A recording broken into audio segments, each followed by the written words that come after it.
ॐ विश्वं दर्पणदृश्यमाननगरी तुल्यन्निजान्तर्गतं पश्यन्नात्मनि मायया बहिरिवोद्भूतं यथा निद्रया यस्साक्षात् कुरुते प्रबोधसमये स्वात्मानमेवाद्वयं तस्मै श्रीगुरुमूर्तये नमः इदं श्रीदक्षिणामूर्तये बीजस्यान्तरिवाङ्कुरो जगदिदं प्राङ्निर्विकल्पं पुनः मायाकल्पितदेशकालकलना वैचित्रचित्रीकृतं मायावीव विजृम्भयत्यपि महायोगी वयस्वेच्छया तस्मै श्रीगुरुमूर्तये नमः इदं श्रीदक्षिणामूर्तये तस्मै श्रीगुरुमूर्तये नमः इदं श्रीदक्षिणामूर्तये। ॐ सहना भवतु सहनौ भुनक्तु सह वीर्यङ्करवावहै तेजस्विनावधीतमस्तु मा विद्विषावहै। ॐ शान्तिः शान्तिः शान्तिः। सदाशिवसमारम्भां शङ्कराचार्यमध्यमाम् अस्मदाचार्यपर्यन्तां वन्दे गुरुपरम्पराम्।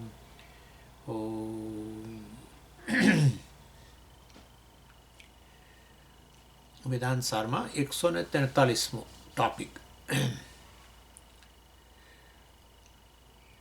आभ्याम् अध्यारोप अपवादाभ्यां तत्त्वं पदार्थशोधनमपि सिद्धं भवति। અને 144માં કહ્યું તથા હિ અજ્ઞાનાદિ સમષ્ટિ એતદ ઉપહિતમ સર્વજ્ઞત્વાદિ વિશિષ્ટમ ચૈતન્યમ એતદ અનુપહિતમ ચ એતત્રયમ તપ્તાય પિંડવત એકત્વેન અવભાસમાનમ તત્પદ વાચ્યાર્થઃ ભવતિ. એટલે 3 સ્તરનો અધ્યારોપની વાત થઈ ગઈ અને હવે આ અપવાદની વાત ચાલે છે. અને એની અંદર મહાવાક્ય વિચાર, એમાં અપવાદની વાત કરતાં આપણે પહેલાં પણ મેં કહ્યું હતું કે અપવાદ ઘણી રીતે સમજાવી શકાય. પહેલાં તો સત્ય અને મિથ્યા વચ્ચે વિવેક કરવો, કારણ કે અધ્યારોપ એટલે મિશ્રણ, બરાબર ને? અને માટે અપવાદ એટલે બે વચ્ચે પૃથક્કરણ કરવું. અને સત્ય મિથ્યા વિવેક કહો, સત્યાનૃત વિવેક કહો, એ બંને સ્તરે એટલે જીવ અને ઈશ્વર બંને અધ્યારોપ જ છે. એ રીતે બંનેમાં સત્ય મિથ્યાનું મિશ્રણ છે, માટે બંનેમાં વિવેક કરો. અને તો પછી ઈશ્વર, હવે પહેલાં અત્યારે ઈશ્વરની વાત કરે છે. અપવાદની વાત ચાલે છે, એમાં સત્ય અને મિથ્યાનો વિવેક કરવાનો. એમાં પહેલાં ઈશ્વર લે છે. તો ઈશ્વરમાં શું છે? તો કે ઈશ્વર પણ મિશ્રણ છે. એટલે કેટલી વસ્તુઓ છે? 5 વસ્તુઓ છે ઈશ્વરમાં મિશ્રણ. એટલે પહેલું તો ચૈતન્ય, બરાબર, બ્રહ્મ. પછી બીજું છે સમષ્ટિ અજ્ઞાન, જેને તમે કારણ પ્રપંચ કહો અથવા એને માયા કહો, બધા એક જ શબ્દો છે. અવ્યક્ત કહો, અવ્યાકૃત કહો, શક્તિ કહો વગેરે. પ્રકૃતિ પણ ઘણીવાર કહેતા હોય છે. અને આ સાંખ્ય અને પ્રધાન કે ચાલો, એટલે આ બીજો ઘટક. ત્રીજું છે સૂક્ષ્મ પ્રપંચ, બરાબર. ચોથું છે સ્થૂળ પ્રપંચ. અને પાંચમું છે એ ત્રણેય એટલે કારણ પ્રપંચ, સૂક્ષ્મ પ્રપંચ અને સ્થૂળ પ્રપંચ રૂપી માધ્યમમાં અભિવ્યક્ત થયેલો ચૈતન્ય, પ્રતિબિંબિત ચૈતન્ય, અવચ્છિન્ન ચૈતન્ય જે કહેવું હોય, અથવા આભાસિત ચૈતન્ય, ચિદાભાસ, ગમે તે કહો. એટલે આ રીતે વાસ્તવમાં 5 વસ્તુ થઈ. ચૈતન્ય મૂળ બ્રહ્મ, પછી કારણ પ્રપંચ કે માયા, પછી સૂક્ષ્મ પ્રપંચ, સ્થૂળ પ્રપંચ, અને ત્રણેય એમની અંદર અભિવ્યક્ત થયેલો આ ચૈતન્ય કે બ્રહ્મ, જેને આપણે ચિદાભાસ કહો, અવચ્છિન્ન ચૈતન્ય કહો કે પ્રતિબિંબિત ચૈતન્ય કહો. અને અહીંયા તો આ જે ગ્રંથકાર છે એ તો ઉપહિત ચૈતન્ય શબ્દ વાપરે છે, પ્રતિબિંબિતે નહીં ને આભાસિતે નહીં ને, એટલે આપણે ગણવાનું. એની સાથે માધ્યમમાં અભિવ્યક્ત થયેલું ચૈતન્ય, માધ્યમ ઉપહિત ચૈતન્ય, કારણ કે આ ત્રણેયને ઉપાધિ કહેવાય ને, માટે એને ઉપહિત કહે છે.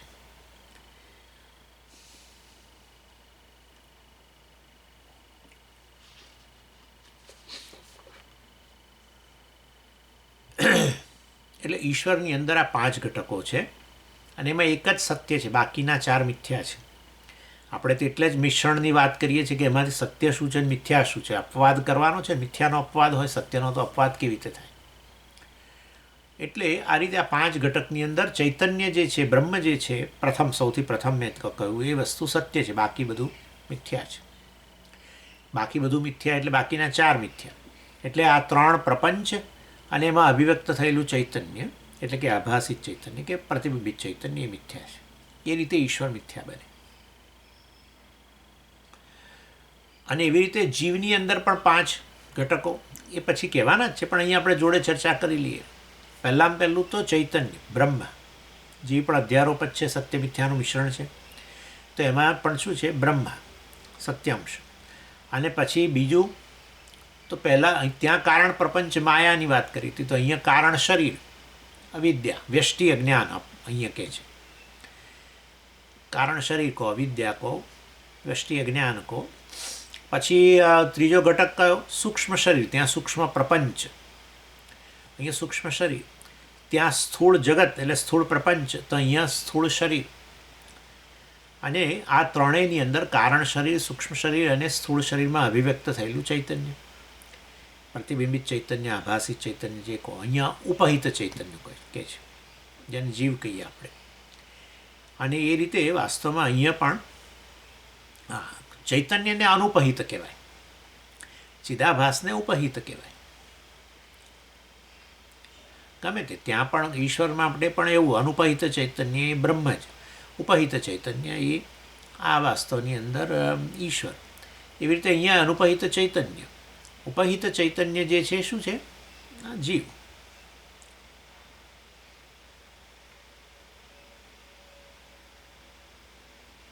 અહીંયા પણ કઈ વસ્તુ મિથ્યા? ચૈતન્ય સિવાય બાકીનું બધું મિથ્યા, ત્રણેય શરીરો મિથ્યા. માટે ત્રણેય શરીરમાં આભાસિત ચૈતન્ય પણ. અને હવે મહાવાક્યની અંદર આ તને તત અને તમને જ્યારે સરખાવાના હોય, તત્વમસી કહીએ ત્યારે, તત એટલે કે ઈશ્વર જે જગતનું કારણ જે છે, અને ત્વમ જે વાસ્તવમાં આ જગતનો એક ભાગ છે, બિચારો બાપડો જીવ. ઈશ્વર ક્યાં અને જીવ ક્યાં? આ બેને સરખાવે જ પાછા. એટલે બંનેમાં હવે 5 ઘટકો છે. ઈશ્વરમાં ચૈતન્ય અને પેલું 3 પ્રપંચ, બરાબર, પ્રપંચત્રય અને પ્રતિબિંબિત ચૈતન્ય. અહીંયા પણ ચૈતન્ય બ્રહ્મ, જીવમાં પણ 3 શરીરો, શરીરત્રય, અને શરીરત્રયમાં એ તો માધ્યમ છે, એમાં પ્રતિબિંબિત ચૈતન્ય કે ઉપહિત ચૈતન્ય. અહીંયા ઉપહિત ચૈતન્ય, અહીંયા ઉપહિત ચૈતન્ય. પરંતુ મૂળ તો સત્ય વસ્તુ તો બંને બ્રહ્મ જ છે, એ રીતે સરખાવે છે.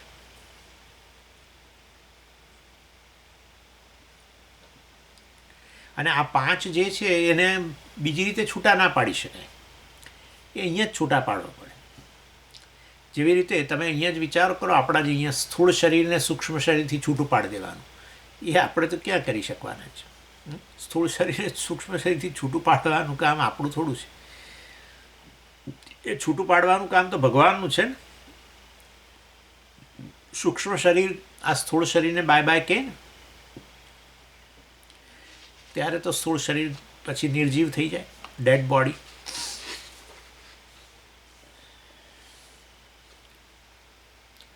એટલે એનો અર્થ કે અહીંયા છૂટું પાડવાનો અર્થાત કંઈ ભૌતિક રીતે કશું છૂટું નથી પાડવાનું. એના માટે જે ઉદાહરણ આપે છે બંને માટે. ઈશ્વરમાં તમે જુઓ તો એ પણ તમે જુઓ 144માં ઉદાહરણ આપે છે, તપ્તાય પિંડવત એકત્વેન અવભાસમાનમ.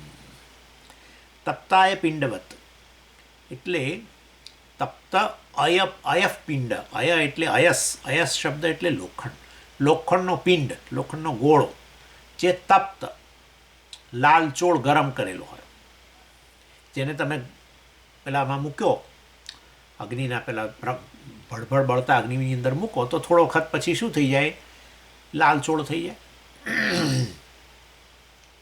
એટલે શું થયું કે પેલો અગ્નિ જે હતો એ શેમાં પ્રવેશ્યો, લોખંડના ગોળામાં. અને લોખંડના ગોળામાં પ્રવેશીને કેવો થઈ ગયો, લોખંડના આકારનો થઈ ગયો, ગોળાના આકારનો. અગ્નિનો પોતાનો આકાર નથી વાસ્તવની અંદર, અગ્નિનો પોતાનો સમજ, અગ્નિનો તો આકાર તો હોય છે, અગ્નિનો આમ આકાર ન ગણવો જોઈએ. એટલા માટે ઉનાળો હમણાં જ પૂરો થયો ને, હવે તો વરસાદ શરૂ થયો છે ને, પણ ઉનાળાની અંદર તમે આટલી ગરમી ઉષ્ણતા લાગતી હતી, તેનો શું આકાર હતો,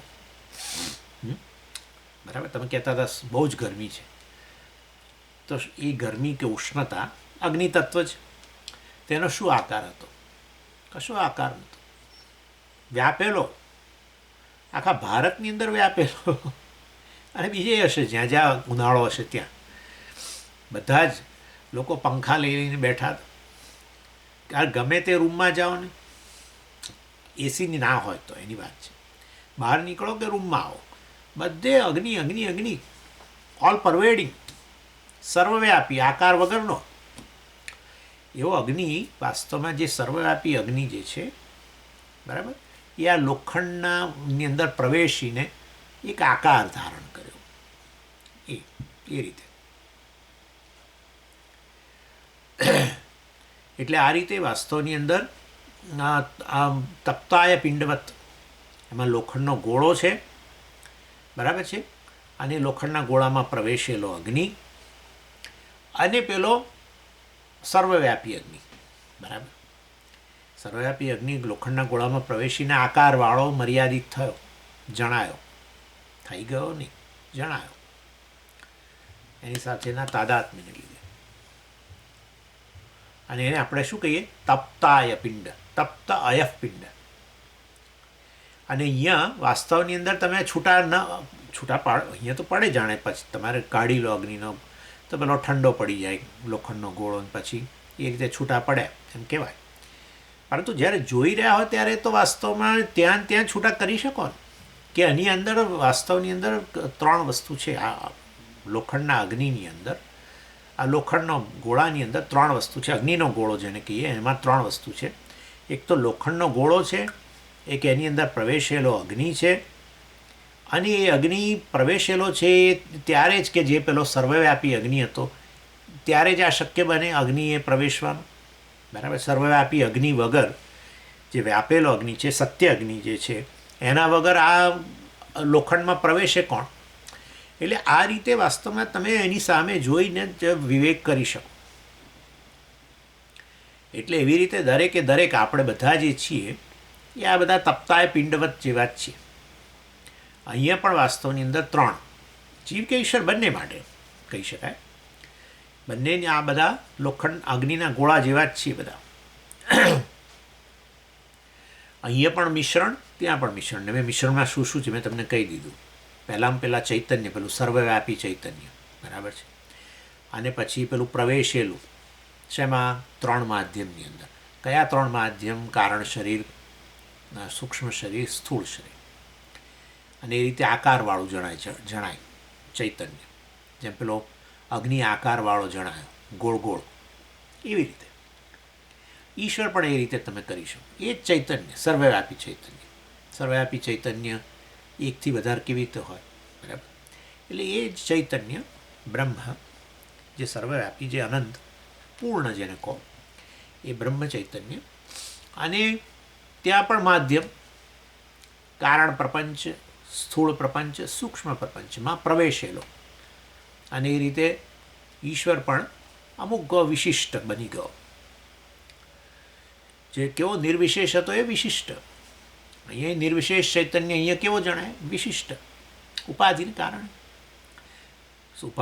સ્થૂળ ઉપાધિને કારણે હવે એ જ ચૈતન્ય કેવું જણાય?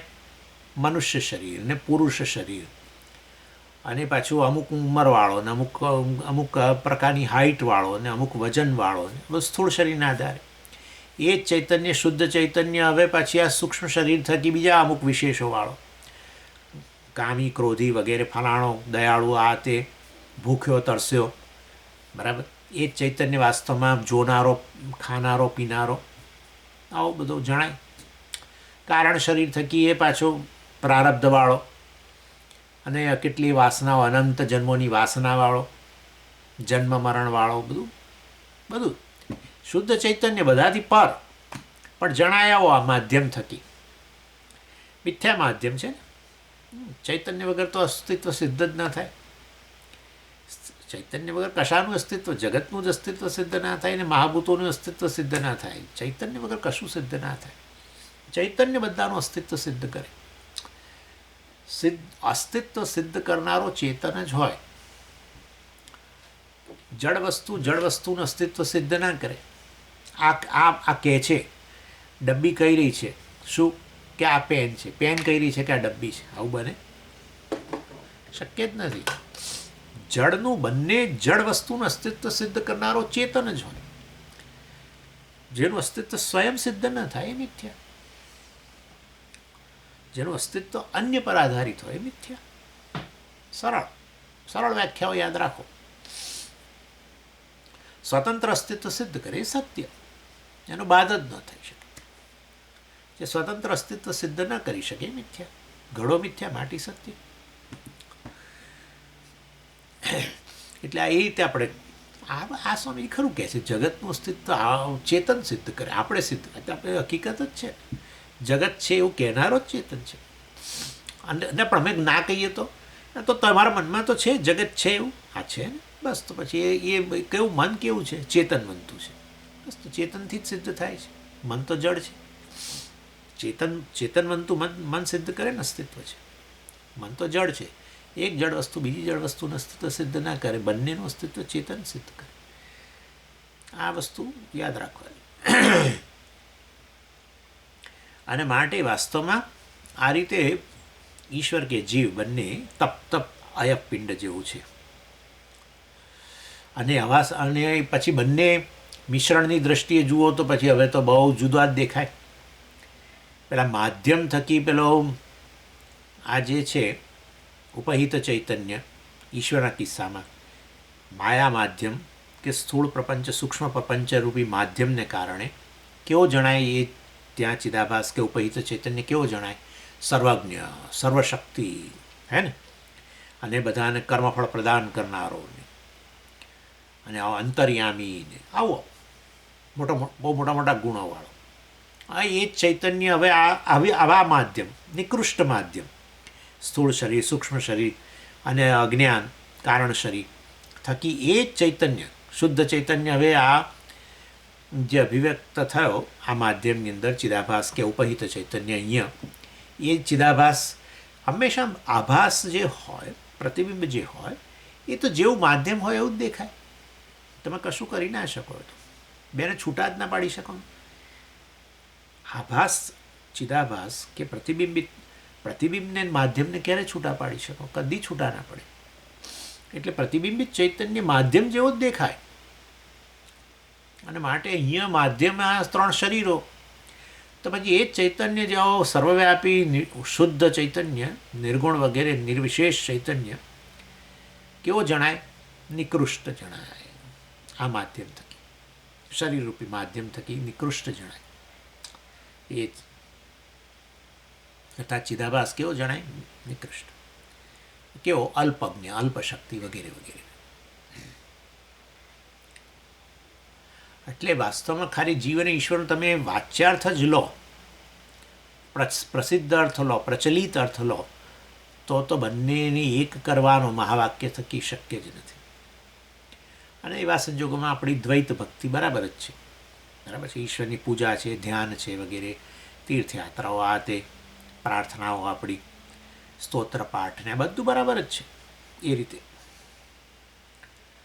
અને એ રીતે ગતિસ્ત્વમ ત્વમેકા ભવાની, ભવાની અષ્ટકમની અંદર શંકરાચાર્યજી કહે છે હે માતાજી, તમે જ અમારી ગતિ છો, તમે જ અમારા જીવનનું ધ્યેય છો. ગતિસ્ત્વમ ત્વમ એકા, તમારા સિવાય જીવનનું બીજું કોઈ ધ્યેય જ નથી વગેરે વગેરે.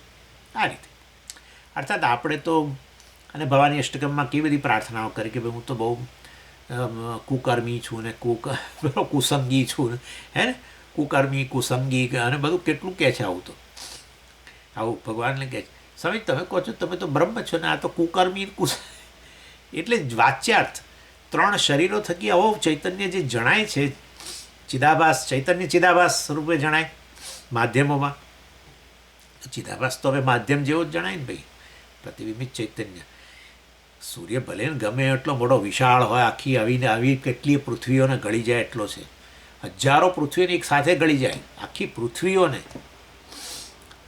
એ પેલા દર્પણની અંદર રૂપિયાનો સિક્કો જેવો જણાય બને થોડો એવો જણાય, માધ્યમ જેવું હોય એવું જણાય. અને એ રીતે ભેદ જીવ ઈશ્વર વચ્ચેનો ભેદ, જીવ છે દાસ કહેવા, શિવ ભગવાનને સ્વામી કહો, બધું બરાબર જ છે. એટલે આપણે પછી કહીએ ને કે મધ્વાચાર્યજી કહે છે બરાબર છે, પણ એ છેવટનું સત્ય નથી. વાચ્યાર્થની રીતે મિશ્રણ જે છે એમાં કશું તમે મિથ્યા છે આ તે બધું ન જુઓ. 5 ઘટકો સાથે રાખીને ઈશ્વરના કે જીવના જુઓ તો પછી ભેદ બરાબર જ છે. એક દાસ એક સ્વામી વગેરે કે જીવને પેલા રામાનુજાચાર્યજી કે જીવ અંશ છે ને ઈશ્વર અંશી કહેવાય ને, બધું બરાબર છે, વાંધો નહીં. પણ સે તપાસ કરો કે ખરેખર સત્ય વસ્તુ શું છે બંને બાજુ. કારણ કે શાસ્ત્ર મહાવાક્ય કહે છે કે જીવાત્મા પરમાત્મા છે, કોઈ ભેદ જ નથી. ખરેખર તો સાચે સાચ ભેદ નથી. ન કોઈ એનાલિસિસ કરો તો ભેદ છે, અંદર ઉતરો તો ખબર પડે કે બંને એક જ છે. હવે પછી બંને એક આવે ત્યાર પછી પેલા લોકોનો મત ન સ્વીકારાય ને, એક અંશ અને અંશીનો કે દાસ સ્વામીનો ભાવ પછી ન સ્વીકારાય.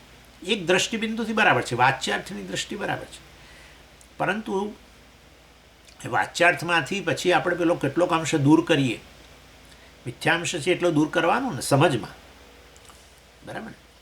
જ્યારે હું કહું ઘડાને જોતાં જોતાં જ કહું કે આ તો માટી જ છે, ત્યારે મેં ઘડા અંશને દૂર કર્યો, નામરૂપને મારા મનમાંથી તોડવાની જરૂર નહીં, દૂર કર્યું કે ભાઈ સાચું સત્ય દ્રષ્ટિએ સત્યની વાત કરું તો માટી જ છે ભાઈ, અદ્વૈત વસ્તુ, અદ્વૈતથી આગળ કંઈ નહીં. એવું ભાઈ નામરૂપને ઉમેરીને કેવું તો આખો ઘડો જુદો છે ને પેલું કોડિયું જુદું, કોડિયું નાનું છે ને ઘડો મોટો છે, ઘડામાં ભેદ પાડો. નાનો ઘડો છે આ 1 લીટરનો, 5 લીટરનો, 50 લીટરનો, જે કેવો. આ કોઠી છે, આ કુંડામાં પાછા ભેદ બધા કેટલા, નાનું કુંડું મોટું કુંડું, ફલાણું ઢીકણું, જેટલા ભેદ પાડવા એટલા પાડો. નામરૂપ ઉમેરો એટલે ભેદ આવે, પણ સાચી વસ્તુ છે નામરૂપ કે નહીં એ તપાસ. નામરૂપ સાચી હોય તો એને લઈ જાઓ તમે, એને ખાલી પેલી માટી રવા દો, પણ એવું થતું નથી. અરે માટી જેટલી લીધેલી અને પછી એનો એક આકાર આપવામાં આવ્યો કુંભાર દ્વારા ચાકડા ઉપર, તો એ અંદર કશું ઉમેરાયું તો નહીં. 500 ગ્રામ માટી લીધેલી, 500 કદાચ 500 ને 400 ને એવું થઈ ગયું છે, કારણ કે થોડી આમ તેમ વેસ્ટ થયો, તો પછી કુંડું બન્યું 490 ગ્રામનું જ બન્યું કે ઘડો બન્યો. ચાલો આ સમજે કુંડા તો બહુ કંઈક થોડું 500 ગ્રામનું હોય, ચાલો 5 કિલો, 5 કિલો નામરૂપ ઉમેરો તો એ ફેર તો ન પડે. માટે નામરૂપ નામની સાચી વસ્તુ નથી જ ને. સાચી હોય તો માટી સાચી ને પેલું સાચું હોય તો ઉમેરાયું તો વજન વધે. ખાલી એક આકાર જ છે ને, બીજું શું. આકાર માટે એક નામ આપે મનુષ્યો ભેગા થઈને કે આ આકારનો આપણે ઉપયોગ કરવાના છીએ, ચાલો આપણા વ્યવહાર માટે એક નામ આપો એને, કુંડું. એ જ માટીનો બીજો એક આકાર, અને કહો ઘડો, કારણ કે એનો આપણે ઉપયોગ કરવાના છે. ત્રીજો રૂપ આપ્યું માટીનું, ચાલો અને દીવો કહો, નામ આપો. નામરૂપ તો મિથ્યા જ છે. એટલે વાસ્તવમાં નામરૂપને ઉમેરો, આ ઠોસ વસ્તુ સત્ય વસ્તુ માટી એમાં ઉમેરો કે એમાંથી બાદ કરો, એટલું ને એટલું જ રહે છે. મતલબ એને મિથ્યા કહેવાય, ખાલી કાકા અને માટે પાયેલું નામ, અને એનો એક વિશેષ ઉપયોગ હોય, એટલું જ. નામરૂપ કર્મ, નામરૂપ પ્રયોજન, પણ સાચું નહીં. સાચું તો એક અદ્વૈત વસ્તુ છે. જેટલા કુંડા મૂકવા એટલા મૂકો, જેટલા કોડિયા મૂકવા એટલા મૂકો, લાખો કોડિયા મૂકો ને ભાઈ, લાખો કુંડા મૂકો ને લાખો ઘડા જુદા જુદા આકારના બનાવો, જે કરવો કરો ને આખો મોટો તમે 5 માળનો સુપર સ્ટોર બનાવો ને એનો જે કરવું એ કરો. એક જ સત્ય વસ્તુ આખા એ મૃન્મય જગતની અંદર સત્ય વસ્તુ એક જ, જેના જ આ બધા આકારો એ રીતે. હવે એ દ્રષ્ટિએ જુઓ તો અદ્વૈત જ થઈ ગયું. આ બધા અનેક જીવો સ્વામીજી, અનેક કારણ શરીરો, અનેક સૂક્ષ્મ શરીરો, અનેક સ્થૂળ શરીરો, અને એ બધામાં પ્રતિબિંબિત કે ઉપહિત ચૈતન્ય ચિદાભાસ, જે જીવ કહીએ આપણે, એ દ્રષ્ટિએ બધા શરીરો ચેતન ચિદાભાસથી. એટલે એ દ્રષ્ટિએ આ પ્રત્યેક બધા જે છે જીવો અનેક, પણ ભાઈ વાસ્તવમાં સત્ય વસ્તુ એક ચૈતન્ય છે.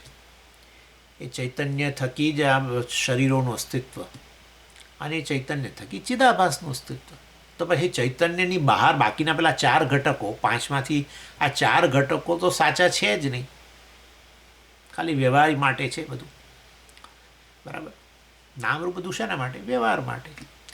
એટલે એ રીતે બધા જીવો અનેક જણાય, જેમ ઘડાઓ અનેક જણાય, સાચી વસ્તુ એક ચૈતન્ય છે. એટલે એ રીતે જોવા જાઓ તો પછી બધા જીવો છે બધા એક ચૈતન્ય છે. ઈશ્વર પણ શું છે? એ જ ચૈતન્ય. કારણ કે આ સ્થૂળ સૂક્ષ્મ કારણ પ્રપંચ, અને એમાં અભિવ્યક્ત ચૈતન્ય કે ઉપહિત ચૈતન્ય ચિદાભાસ કહો, એ બધું મિથ્યા, ચૈતન્ય જ સત્ય ત્યાં પણ. તો પછી જીવ અને ઈશ્વર વાસ્તવમાં કેવળ એક જ વસ્તુ છે, અને એ છે આ બ્રહ્મ કે ચૈતન્ય કહેવા. એ લક્ષ્યાર્થ કર્યો આપણે. પેલો વાચ્યાર્થ એટલે ઘટકો સહિતનો, એમાંથી મિથ્યાંશને દૂર કરવો. લક્ષ્યાર્થ કેવી રીતે? એના માટે કઈ લક્ષણા કરી? ભાગ ત્યાગ લક્ષણા. ભાગ, કેટલાક ભાગનો મિશ્રણમાંથી 5 ઘટકોમાંથી પેલા 4 ઘટકો રૂપી ભાગનો ત્યાગ. ત્યાગ એટલે ફેંક્યા નહીં, ક્યાંય ફેંકાય નહીં, કશું ફેંકાય નહીં. ચૈતન્યની બહાર કશું છે જ નહીં, પછી ચૈતન્યથી બહાર ફેંકાય કેવી રીતે? ઘડાને ફેંક્યો સ્વામીજી માટીને જાણવા માટે, ક્યાં ફેંક્યો? ઘડાને ક્યાં ફેંક્યો ભાઈ? ઘડાને માટીથી છૂટો પાડ્યો સ્વામીજી મેં. હા, બહુ સારું કહેવાય ભાઈ. આવું કોઈ પ્રક્રિયા હોય તો મને બતાવજો. મારે ચૈતન્ય, શુદ્ધ ચૈતન્યને રાખીને બાકીનું 4 ફેંકી દેવું છે. આકાશથી માંડીને બધું મહાભૂતો જ ચૈતન્ય છેવટે. એમાંથી આવેલું શરીરો બધા ચૈતન્ય, સૂક્ષ્મ મહાભૂતો ગણો કે સ્થૂળ મહાભૂતો ગણો, જે ગણવું ગણો. કારણ શરીર અજ્ઞાન વાસ્તવમાં ચૈતન્યથી અભિન્ન. એટલે જે છે બધા જીવો ચૈતન્યથી અભિન્ન જ છે, ઈશ્વરે ચૈતન્યથી અભિન્ન છે, મિથ્યા. અને માટે લક્ષાર્થ લીધો કે આ તો મિથ્યા અંશ છે. વ્યવહાર માટે બરાબર છે. ને કહ્યું ને ભેદ દર્શનને, દાસ સ્વામીને, આમશામશીને, જે તે બરાબર છે. ઘડો કુંડું બધાનો સમજ જુદો જુદો ઉપયોગને માટે જુદો જુદો વ્યવહાર થાય બધા સાથે. કુંડાને અમે બહાર પાળી પર મૂકીએ ને, ઘડાને ઘર રસોડામાં લાવીને મૂકીએ, કોડિયાઓને પેલી પેરાફિટ પર મૂકીએ દિવાળીમાં. ને દરેકનો ઉપયોગ અલગ કરો, જો બધું કરો, વ્યવહાર અલગ જ હોય, પણ વસ્તુ તો એક જ. વસ્તુમાં ભેદ ન પડે. એ અદ્વૈત વસ્તુ, અખંડ વસ્તુ, ખંડ નહીં. આપણા કિસ્સામાં તો ત્યાં તો જાણે ખંડ એટલે આ જ્યાં આકાર હોય ત્યાં ત્યાં આપણે એને માટી જોઈએ એ રીતે, પણ અહીંયા તો અખંડ દેશ કાળથી માંડીને બધી વસ્તુઓ બ્રહ્મ માટે. તો પછી એનો અર્થ એવો થયો કે બ્રહ્મ તો અખંડ છે. એટલે એ રીતે ઈશ્વરમાંથી 4 અંશ દૂર કરો, મિથ્યા, અને એક ચૈતન્ય. તો એ પછી એને તમે બ્રહ્મ ચૈતન્ય કહો, અનંત ચૈતન્ય કહો, જે કહો. અને અહીંયા આ 3 શરીરો અને ચિદાભાસને મિથ્યા સમજો તો તુરીય ચૈતન્ય કહો, સાક્ષી ચૈતન્ય કહો. પણ વસ્તુ તો એક જ. ભલે ને અહીંયા તમે સાક્ષી ચૈતન્ય શબ્દ વાપર્યો, ત્યાં ઈશ્વર માટે બ્રહ્મ ચૈતન્ય શબ્દ વાપર્યો, પણ વસ્તુ તો એક જ છે ને. એટલે એ રીતે,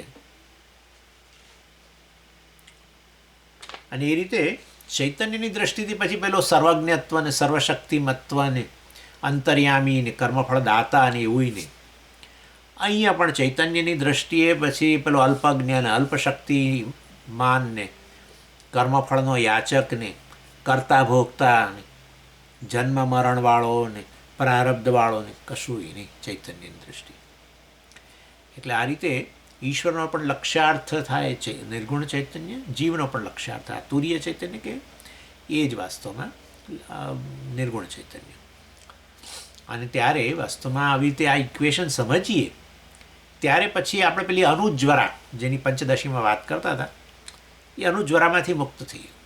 શરીરો તો બધા જ્વરાવાળા છે જ, શરીરો બધા તાવવાળા જ છે, હે ને? શરીરો જુદા જુદા પ્રકારના તાવ છે ને, એટલે સ્થૂળ શરીરમાં એક પ્રકારનો તાવ ને સૂક્ષ્મ શરીરનો તાવ બીજો જ હોય છે. આપણું મને તાવવાળું થઈ જાય છે ને. આપણે સ્થૂળ શરીરમાં તાવ હોય તો શું કહીએ કે આ તો અસ્વસ્થ છે, સૂક્ષ્મ શરીરમાં તાવ હોય તો શું કહીએ અસ્વસ્થ મન કહીએ જ છે. એટલે પણ મૂળ પાછું કે સમજી કારણ શરીરમાં તાવ આવે એટલે કારણ શરીરમાં અમુક બધી પ્રકારની વાસનાઓ જે છેવટે આવો તાવ ઉત્પન્ન કરે, અમુક પ્રકારના કર્મો એવા કે જે પછી છેવટે આ બધા અભિવ્યક્ત થાય ત્યારે તાવ શોક ઉત્પન્ન કરે. એટલે કારણ શરીરમાં તાવ હોય છે. એટલે વાસ્તવમાં પણ બિચારા કારણ શરીરમાં પેલો અવ્યક્ત રૂપે પડેલો છે.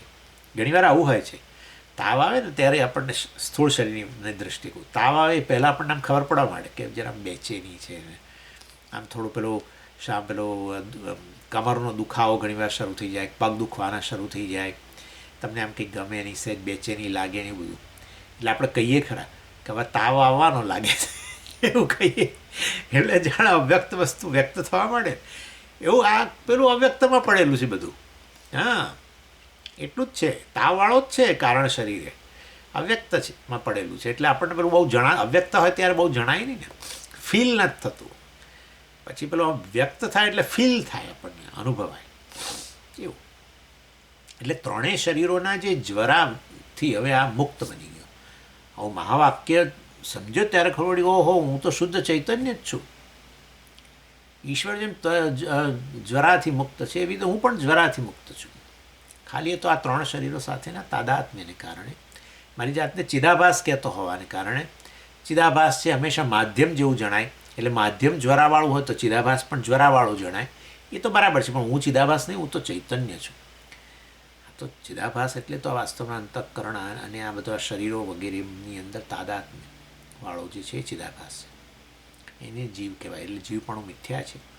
જીવપણું છે. હા, જીવ નામની વસ્તુ નથી, જીવપણું. હા, જે માટીનું ઘડાપણું છે, માટીનું કોડિયાપણું છે. કોડિયા નામની સાચી વસ્તુ નથી, માટીનું કોડિયાપણું એવું બોલાય. હા, પોટનેસ ને પેલું હા, એટલે વાસ્તવમાં આ રીતે કોડિયાપણું, માટીનું ઘડાપણું, એવી રીતે કોઠીપણું છે, કોઠીપણું, હાથીપણું પણ એવું હોય. પેલા માટીના હાથી મળે મોટા મોટા. તમામ ઘણા લોકો પહેલાં મેઇન દરવાજો હોય એની બહાર આમ બંને બાજુ મૂકે, આમ હાથી મૂકે. કેવું બધું શણગારી વિચાર કરો તમે.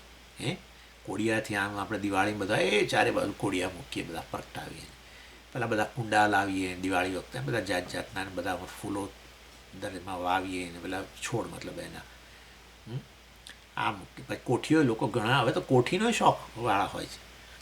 કોઠી મોટી નાની કોઠીઓ લાવીને એક ઘરમાં ચારે બાજુ મૂકે અને એમાં ત્યાં એની અંદર પેલી બોગન વેલો વાવે ને બધું કેટલું કરતા હશે લોકો ચારે બાજુ.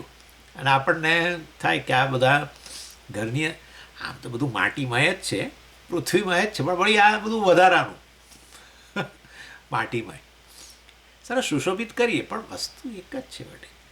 આ સુશોભન કરનારો એ સાચું કહું, સુશોભન કરનારી માટી, સુશોભન જેનું એ માટી, અને જે સુશોભિત વસ્તુ જેના પર મૂકો એ માટી. આ તો જુદી રીતે તમને કહું છું. એટલે પછી પેલા કબીરદાસજી કે કોણે કહ્યું કે ભાઈ તું મને શું પેલા કુંભારને કહે છે કે તું મને શું રોંધતો પેલા, એટલે પેલું એને તું મને ગૂંધે છે ને, પેલા પર આમ ગૂંધે ને બરાબર માટીને, પછી પેલા પર મૂકે તું મને શું ગૂંધતો હતો, હું તને ગૂંધી નાખીશ. માટી એવું કે કોને પેલી વ્યક્તિ કે માટી જ છે ને, એટલે ઘણા બધા આપણા ઉદાહરણોમાં અને માટી સાથે અને ઘડા સાથે સરખાવીએ છીએ એમ, એટલે છેવટે માટી એમ ઇન શોર્ટ. ચાલો એની એટલે આ રીતે અજ્ઞાન આદિ સમષ્ટિ, અજ્ઞાન વગેરે, અજ્ઞાન એટલે મેં તમને કહ્યું ને, અજ્ઞાન આદિ સમષ્ટિ એટલે સમષ્ટિ અજ્ઞાન, કારણ પ્રપંચ માયા, બરાબર. અને આદિ પદાર્થ તમારે પછી સૂક્ષ્મ પ્રપંચ, સ્થૂળ પ્રપંચ, એ અજ્ઞાન આદિ સમષ્ટિ એટલે 3 ઉપાધિઓ, અને એતદ ઉપહિતમ, અને એમાં ઉપહિત ચૈતન્ય, અને એક ઉપહિત ચૈતન્ય કેવું? સર્વજ્ઞત્વાદિ વિશિષ્ટમ, સર્વજ્ઞ સર્વશક્તિ વગેરે પ્રકારે વિશિષ્ટ ચૈતન્ય જણાય. પરંતુ એ શું છે? એતદ અનુપહિત ચૈતન્યમ. અને આ એટલે ઈશ્વર વાસ્તવની અંદર આ મિશ્રણ છે બધું બતાવે છે. પહેલાં શું કહ્યું? અજ્ઞાનાદિ સમષ્ટિ, એક એટલે 3 થઈ જાય, બરાબર, સમષ્ટિ. પછી એમાં ઉપહિત ચૈતન્ય જે આવું વિશિષ્ટ જણાય, સર્વજ્ઞત્વ વગેરે વાળું, ચોથું. અને અનુપહિત ચૈતન્ય, એમ 5 મળીને તપ્તાય પિંડવત એકત્વેન અવભાસમાન. અને પેલા અગ્નિના ગોળામાં જેમ બધું એક જણાય છે એવી રીતે અહીંયા પણ આ 5 બધું એક જ જણાય. એને શું કહેવાય? તત્પદ વાચ્યાર્થ. એ જ વાસ્તવમાં તત્પદનો વાચ્યાર્થ છે, એને ઈશ્વર કહેવાય. એ 144માં જોયું, હવે 145માં કહે છે એતદ ઉપાધિ ઉપહિત આધારભૂત અનુપહિતમ ચૈતન્યમ તત્પદ લક્ષાર્થ ભવતી. એતદ ઉપાધિ ઉપહિત આધારભૂત અનુપહિતમ ચૈતન્યમ. તત્પદનો લક્ષાર્થ શું છે? તો કે હવે વાસ્તવની અંદર પેલા 4 કમ્પોનન્ટ છે એને દૂર કરો. એતદ ઉપાધિ ઉપહિત આધારભૂત, ઉપાધિ આ 4, આ 3 ઉપાધિ અને એક ઉપહિત ચૈતન્ય મળીને 4, જે 4 મિથ્યા, બરાબર. અને એનો જે આધાર જે છે, એટલે એ મૂળ આધાર એટલે પેલું આપણો ચૈતન્ય જે છે એનો આધાર છે, જે વાસ્તવમાં કેવું છે? આધારભૂતમ અનુપહિતમ ચૈતન્ય, અનુપહિત, જેને તમે પ્રતિબિંબિત ના કહેવાય, એને આવી રીતે આભાસ ન કહેવાય, એવું અનુપહિત ચૈતન્ય. એ પેલાના 4 આધારભૂત. કારણ કે 3 આધાર, મેં કહ્યું અસ્તિત્વનો જ આધાર છે ચૈતન્ય. અને પેલો ચિદાભાસ કે એ પણ આ ચૈતન્ય વગર કેવી રીતે હોય? આભાસ તો શક્ય જ નથી, બરાબર. સૂર્યનું પ્રતિબિંબ હોય તો સૂર્ય તો હોવો જ જોઈએ, એ જ એનો આધાર છે એમ. એટલે એ તત્પદનો શું થયો? લક્ષ્યાર્થ. ઈશ્વર શબ્દનો લક્ષ્યાર્થ જે છે એ આ રીતે આધારભૂત અનુપહિત ચૈતન્ય, સત્ય. કયા દ્રષ્ટિથી? મહાવાક્યની રીતે, વેદાંતની રીતે. કર્મકાંડ કોન્ટેક્સની અંદર તો ઈશ્વર આરાધ્ય અને હું જીવ આરાધના કરનાર, બરાબર. જુદા જુદા કર્મો દ્વારા, આપણી ભક્તિ દ્વારા, ધાર્મિક જીવન દ્વારા. એમાં ઈશ્વર શબ્દનો અર્થ પેલો સર્વજ્ઞ સર્વશક્તિ કર્મફળદાતા વગેરે. જ્ઞાનકાંડ વેદાંતની અંદર આવ્યા ત્યારે વાસ્તવમાં જીવ અને ઈશ્વર બંને નું સત્યાંશ દ્વારા ખબર પડી ગઈ કે તો એક જ વસ્તુ છે. એટલે ત્યાં કર્મકાંડમાં હોય ત્યારે જીવનો વાચ્યાર્થ અને ઈશ્વરનો પણ વાચ્યાર્થ. અહીં આવ્યા ત્યારે જીવ અને ઈશ્વર બંનેનો લક્ષ્યાર્થ. એટલે પેલા બંને પેલા વેશ પહેરેલા, 3 વેશ ધારણ કરેલા. જીવે 3 વેશ, કારણ શરીર, સૂક્ષ્મ શરીર અને સ્થૂળ શરીરનો વેશ ધારણ કર્યો. એ ચૈતન્યએ જ આ 3 વેશ ધારણ કર્યો. આધારભૂત છે ને ચૈતન્ય, તો બ્રહ્મ કે તુરીયકો કે સાક્ષિકો છે, એક જ વસ્તુ, બરાબર. 3 વેશ પહેરીને થોડો જુદો દેખાય કે એણે ઈશ્વરના પણ 3 વેશ, કારણ પ્રપંચ માયા અને સૂક્ષ્મ પ્રપંચ અને સ્થૂળ પ્રપંચ વિરાટ. એને વિરાટ કહો, ઈશ્વર કહો, વેશવાળો. પરંતુ વેશ કાઢી નાખો અર્થાત એને મિથ્યા સમજો તો વાસ્તવમાં બંને એક જ છે. વેશ પહેર્યા પછી એક જ, આટલા ડબલ રોલની અંદર બધા કામ કરતા હોય છે ને. પેલા ફિલ્મોની અંદર આવું બહુ આવતું હતું ને. પહેલાં એ તો બહુ પાછું, એમાં પેલા ફિલ્મ જોવા જતા હોય ને ત્યારે કે આ ફલાણા આપણો જે એક્ટર છે ને એ ડબલ રોલમાં છે, એટલે ખાસ જોવા જાય પાછા. ખાસ ડબલ રોલમાં હોય ને એટલે ખાસ જોવા. તો ટ્રિપલ રોલમાં હોય ઘણી વાર, જાસૂસ બને ને ફલાણો બને, બધું બને, પણ છે એક જ. એ તો પેલા વેશવાળો હોય. જોકે આ બધા આપણા લોકો તો જે બધા ભક્તો હોય ને, એક્ટરના ભક્તોની વાત કરું છું ભાઈ. આપણા આ ભક્ત ઈશ્વરના ભક્તો નહીં, એક્ટરના ભક્તો હોય છે. અરે એ તો એક્ટર ગમે એવા વેશમાં આવે ઓળખી કાઢે ને. જેમ આપણે ભક્તો ઈશ્વરને ઓળખી કાઢે ને, ભિખારીના વેશમાં આવે કે ગમે તે વેશમાં, ભક્તો સમજીએ કે આ ભગવાન જ આવ્યો મારા આંગણે, એવું થાય ને. એવી રીતે મુંબઈ વગેરેની અંદર ભક્તો છે, મોટા મોટા મોટા ભક્તો. આપણે જેમ પેલા મીરાબાઈ નરસિંહ મહેતા એમ પેલી બાજુ પણ એવા છે મોટા ભક્તો. એ ખાલી મને યાદ છે એક મેગેઝિન આવતું હતું પહેલાં, ફિલ્મ ફેર કે એવું કંઈક મેગેઝિન હતું. એની અંદર ખાલી આંખ જ બતાવે, હા, આટલી આંખ જ, બીજું કશું જ નહીં, આંખની આંખ બતાવે. એના પરથી ભક્તો ઓળખી કાઢે, હો આ તો શર્મિલા ટાગોરની આંખો છે, વાહ વાહ, તમે તો ભાઈ બહુ, તો કે અમે તો ઓળખીએ જ ને, અમે એના ભક્ત છીએ. જેમ પેલો ભિખારીના વેશમાં આવે તેમ ભગવાનને ઓળખી જાય આવે તો પણ, એવી રીતે ભક્તો ઓળખી કાઢે. અને આ આપણા ઈશ્વરના ભક્તો તો થોડા, પેલાના ભક્તો તો મિલિયન ડબલ, 2 મિલિયન, 3 મિલિયન. એક યુટ્યુબની અંદર એક નાની વિડીયો કે પેલી આવી એની, તમે એના વ્યૂ જુઓ, ને આપણા એ ભગવાનના દર્શનવાળું હોય તો એની અંદર 50,000 કે બસ આટલા. પેલામાં 5 મિલિયન વ્યૂ હોય, 20 મિલિયન હોય. એમના ભક્તો વધારે છે ભાઈ. ચાલો, એ તત્રયમ એટલે અજ્ઞાનાદિ સમષ્ટિ, કારણ સ્થૂળ સૂક્ષ્મ પ્રપંચ, ઉપહિત ચૈતન્ય અને અનુપહિત ચૈતન્ય. આ બધું ભેગું કરો તો ઈશ્વર શબ્દનો વાચ્યાર્થ કે જીવ શબ્દનો વાચ્યાર્થ, અને એ બધાને મિથ્યા સમજો. અને એ બધાના આધારભૂત અનુપહિત ચૈતન્ય છે, એ સત્યવંશને જ તમે જો ધ્યાનમાં લો તો મહાવાક્ય થઈ ગયું, બંને એક જ વસ્તુ છે. અને આ રીતે આ અહીંયા કહેવામાં આવ્યું.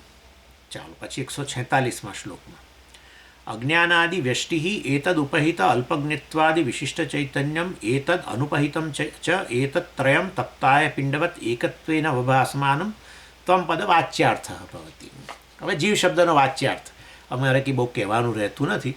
અલ્પજ્ઞત્વાદિ અજ્ઞાનાદિ વ્યષ્ટિ, અજ્ઞાન વગેરે એટલે અહીં વ્યષ્ટિ અજ્ઞાન, કારણ શરીર અવિદ્યા, અને આદિ એટલે વગેરે વગેરે એટલે સૂક્ષ્મ શરીર અને સ્થૂળ શરીર. એનાથી ઉપહિત ચૈતન્ય ચિદાભાસ કે ચિત્ત પ્રતિબિંબ કે ઉપહિત ચૈતન્ય, બરાબર, એટલે ચોથું એ. અને એના કારણે પછી એ ઉપહિત ચૈતન્ય કેવું જણાય? અલ્પજ્ઞત્વાદિ વિશિષ્ટમ, નેચરલી જેવું માધ્યમ એવું જ જણાય. ઉપહિત ચૈતન્ય ચિદાભાસ તો પ્રતિબિંબ ચૈતન્ય તો એવું જ જણાય. અને માટે અલ્પજ્ઞત્વાદિ, અલ્પજ્ઞત્વ, અલ્પશક્તિમત્વ વગેરે વગેરે, કર્મફળનો યાચક, કરતા ભોગતા, કર્મને અધીન, જન્મ મરણને અધીન, વિકારી, બધું ઘણો. અલ્પજ્ઞત્વાદિ વિશિષ્ટમ, અને એવું અલ્પજ્ઞત્વાદિ વિશિષ્ટમ, પછી ચૈતન્યમ એ ચોથું ઘટક, બરાબર, ઉપહિત ચૈતન્ય 3 શરીરો, અને પછી અનુપહિત ચૈતન્યમ 5મું.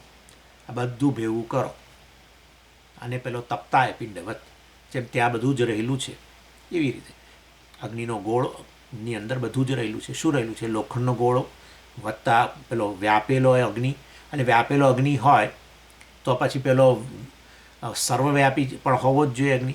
એટલે આ બધું મળીને છેવટે આપણે કહીએ અગ્નિનો ગોળો એકત્વેના અવભાસમાન, એક રૂપે જણાય છે. અગ્નિના ગોળા રૂપે પણ છે બધા અનેક અંશો અંદર, બરાબર. એવી ને એવી રીતે આ ત્વમપદનો વાચ્યાર્થ જીવ જે છે એમાં 5 અંશો રહેલા છે, એમાં 4 મિથ્યા અને 1 સત્ય, એમ અહીંયા કહે છે. એટલે પેલો છે ચૈતન્ય, પણ આવા શરીરો થકી જાણે કેવો જણાય છે? આવો અલ્પજ્ઞ નિકૃષ્ટ ગુણોવાળો, બરાબર ને, કરતા ભોગતા, જન્મ મરણને અધીન ને સંસારી. જેમાં આ લોકોના કે હંમેશા આવું હોય છે. આપણે ત્યાં શેરીઓમાં છોકરાઓ રમતા હોય ને, એટલે હવે છોકરાઓ જ્યારે રમતા હોય ત્યાર પછી એમાંથી તો ક્યારેક ઝઘડે ને આવું બધું તો બધું થાય.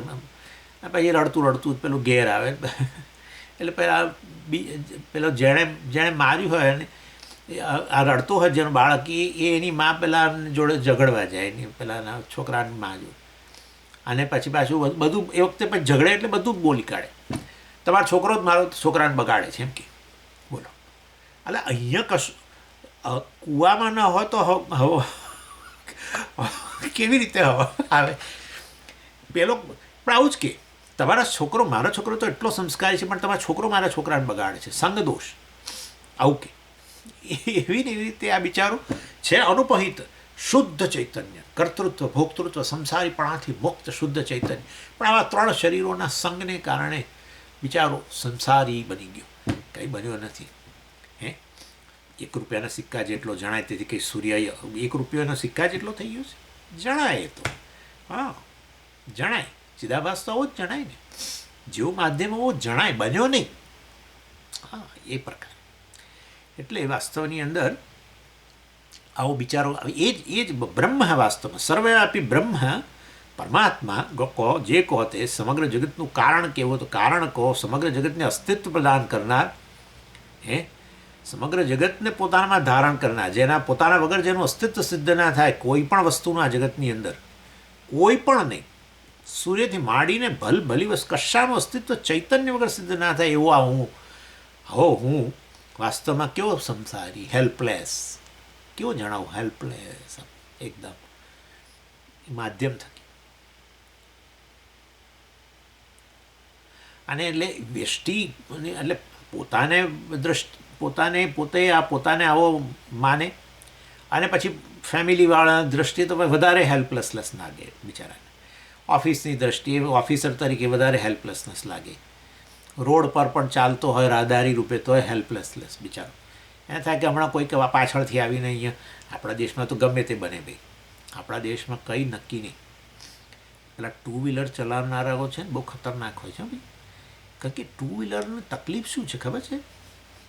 કે એ જો ક્યાંય ઊભું રહેવા જેવું એની સ્થિતિ આવે એટલે ગબડે એક બાજુ, એવું છે ને. કારણ કે એને પેલી રિક્ષાઓ વગેરે તો બરાબર છે, ઊભે રહે તો એ કશે આગી પાછી ના થાય, ઊભી રહી જાય બરાબર.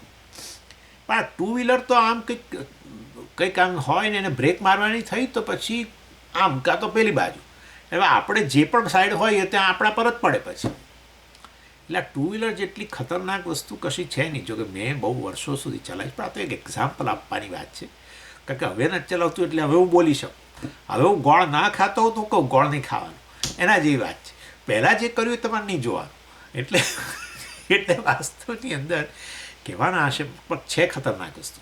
2 વ્હીલર્સ મેક્સિમમ એક્સિડન્ટ એના જ થતા હોય બિચારા, લોકો મરી જાય છે ને એમાં ચલાવનારાઓ મરી જાય છે, બધું માથું ફાટી જાય. એનીવે, એટલે કહેવાનો આશય છે આવું હેલ્પલેસનેસ, બધી રીતે આપણને હેલ્પલેસનેસ. તમે જોજો, જાગ્રત કાળે ઉઠ્યા નથી ત્યાંથી આપણને લાગવા માંડે. વ્યક્તિગત રીતે એટલે કંઈક શરીરની મર્યાદા હોય, ઉઠ્યા ને આપણને કંઈક પગ દુખતા હોય, આ દુખતું, કમર દુખતી હોય, ફલાણું દુખતું હોય, ઢીચડ દુખતા હોય કે માથું ચડે, હેલ્પલેસનેસ. પછી હવે કામે વળગ્યા અને જેમ હવે ખબર પડે એટલે આપણે પેલી સભાનતા કે ભાઈ ફેમિલી મેમ્બર, ગૃહિણી છું, આ છું, તે છું, હેલ્પલેસનેસ. એ હવે આ બધું રસોઈ કરવાનું ફલાણું, માતાઓ બધી કેવું આવું કે પેલા ભાઈને હવે એ પાછું આ સવાર પડી કમાવા જવાનું, હા એ પાછું આટલા ટ્રાફિકમાં દૂર જવાનું, આમ ને તેમ. એટલે રાહદારીની રીતે પણ ટ્રાફિકનો એટલે એમાં હેલ્પલેસનેસ લાગે. અટકી ગયા, કેમ મોડા પડ્યા છો, શું કરું, એમ કે શું કરું, અહીંયા ફસાઈ ગયો છું. બધી રીતે હેલ્પલેસ છો જ નહીં, પણ આવા જણાવો બસ તો બહુ સારું. સ્વામીજી જણાવો પણ છું જ નહીં તો બહુ સારું. એટલા માટે તો વિવેક કરવાની વાત ચાલે છે ભાઈ. મહાવાક્યથી સંસારીમાંથી છૂટવું એટલે શું? સંસારી છું જ નહીં એ જાણવું, બસ. સંસારમાંથી મુક્ત ના થવાય. જો હઈએ ખરેખર સંસારી હઈએ તો કેવી રીતે મુક્ત થવાય? જન્મ મરણ ખરેખર મારા હોય તો હું કેવી રીતે મુક્ત થઉં? ન જ થવાય ને, કોઈ રીતે ન થવાય. પણ છું નહીં, આ ભૂલ કર્યા કરું, પોતાને જીવ માનું, તો પદનો વાચ્યાર્થ જ માનું, પેલા 4 જે છે એ જ માનું. આ 5મું છે એ તો મારા માટે સાચું હોય જ નહીં. જે સાચું છે એ સાચું નહીં, અને જે ખોટું છે એ સાચું, બસ. આ તકલીફ. એટલે વિવેક કરો કે ખરેખર હું તો શુદ્ધ ચૈતન્ય છું, આ બધાનું અસ્તિત્વ મારે કારણે છે, આ મિથ્યા છે વગેરે. ચિદાભાસ પણ મિથ્યા છે, અંતઃકરણમાં જીવ પણ જે વ્યક્તિ તરીકે હું જણાવું છું અંતઃકરણ થકી મિથ્યા છે. આ રીતે એટલે આ વસ્તુ ત્યાં મુંડકોપનિષદમાં સરસ કહેવામાં આવી. સમાને વૃક્ષો પુરુષો નિમગ્ન અનિશયા શોચતી મુહ્યમાન. અનિશ એટલે વાસ્તવમાં આવો જેને કહીએ ને હેલ્પલેસ, અનિશ. ઈશ એટલે શું? જેના બધું નિયંત્રણમાં. અનિશ જેના નિયંત્રણમાં કશું નહીં, હેલ્પલેસ એમ.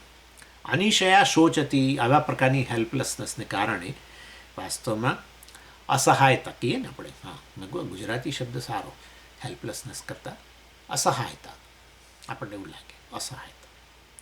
અને એને કારણે આપણે પછી શોચતી, આપણે શોક મારીએ, મોહ્યમાન, મોહિત થઈ ગયા છે, માટે અવિવેક કરેલો છે માટે. એ રીતે એતદ અનુપહિતમ ચૈતન્યમ, ખરેખર તો વાસ્તવમાં આ, અને એટલે આ ચાર અને પેલું અનુપહિત ચૈતન્ય બધું મળી ભેગું કરો તો એ જીવ શબ્દનો વાચ્યાર્થ થાય. એ તો હવે આપણે જાણીએ છીએ. તપ્તાય પિંડવત એકત્વેન અવભાસમાન, એક રૂપે જણાય, જેમ પેલો અગ્નિનો ગોળો. અને પછી આગળ કહે છે, એટલે ત્યાં આત્મબોધની અંદર પણ આ વસ્તુ બહુ સરસ રીતે ઉદાહરણથી સમજાવી કે વપુસ્તુષાદિભિ કોશૈ યુક્તમ યુક્તિ અવઘાતત આત્માનમ અંતરમ શુદ્ધમ વિવિચ્યાત તંડુલમ યથા. બહુ સરસ ઉદાહરણ આપ્યું કે આચાર્ય કહે છે કે વાસ્તવની અંદર આ છે ને ઉદાહરણ શેનું આપ્યું કે તમે પેલી ડાંગર લાવો ખેતરમાંથી અને પછી પેલા છડે ને કે અંદરથી ચોખ્ખા કામના છે, એટલે પેલી ડાંગરનો પેલું ઉપરનું છોતરું જરૂરી નથી એમ માનીએ. ખરેખર હવે તો આ લોકો કહે છે ભાઈ એની સાથે એટલે એના ઉપરનું બધું બહુ ના કાઢો, એવું બધું ચાલે છે. પેલું ડાયાબિટીસ આના લીધે થઈ જાય ને, એકલો તમે ચોખ્ખો ખાઓ છો ને એમાં ફાઈબર ના આવે, પેલું ના આવે, ઢીકણું ના આવે.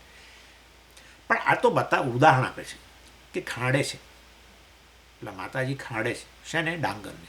શેના માટે? ભાત બનાવો છે તો આ ચોખા અંદરથી છૂટા પાડવા માટે અને પેલા છોતરાને છૂટા પાડવા માટે. એ ઉદાહરણ કે છે કે ગુરુઓ પણ આવું જ કામ કરે છે જે માતાઓ કરે છે. ગુરુઓ એક એક સ્ટુડન્ટ જે આવે એને ખાંડે છે, બરાબર ખાંડે છે, એટલે છોતરાઓ દૂર કરે છે. એટલે આ ત્રણ શરીરો કવર જ છે ને, ત્રણ શરીરો કવર. ચૈતન્ય અભિવ્યક્ત બન્યું છે, આ ત્રણ શરીરો જાણે એની પરના કવર. એ કવર એક એકને લઈને ખાંડે છે બરાબરના, અને એમાંથી પેલો ચોખ્ખો અનુપહિત ચૈતન્ય છૂટું પાડે છે, જે કામની વસ્તુ છે. એમ કે છે આત્માનમ અંતરમ શુદ્ધમ વિવિચ્યાત, અંતરમ શુદ્ધમ આત્માનમ વિવિચ્યાત, અને છૂટું પાડો, શુદ્ધ આત્મા જે છે છૂટું પાડો. એટલે ઉદાહરણની એની મર્યાદા હોય. સમજ ત્યાં બે છે, એવી રીતે અહીંયા શરીર અને ચૈતન્ય બે. શરીર અને પેલું શરીરમાં અભિવ્યક્ત થયેલું ઉપહિત ચૈતન્ય અને અનુપહિત, આમ બે છૂટા. મિથ્યા સત્ય મેં પહેલાં કહી દીધું છે, આપણે ચર્ચા ત્યાં છે. મિથ્યા અને સત્યમાં બે હોય જ નહીં, બે હોય તો બંને સત્ય કહેવું પડે. સમજી ગયા? એટલે વિવિચ્યાત કહ્યું, અહીંયા છૂટું પાડો.